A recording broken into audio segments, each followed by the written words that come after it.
รวันนี้มีไข่พะโล้ผัดบัว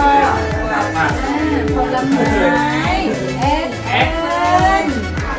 ข้าวจานอาหารทุกอย่างอย่ากินผิดพลาดเป็นของมีค่าผู้คนอดอยากมีวาสนา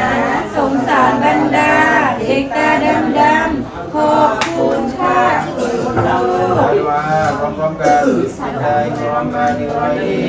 อัลลอฮุมะบาริกลานะฟีมารัซะกนะวะกินาอัซาบันนา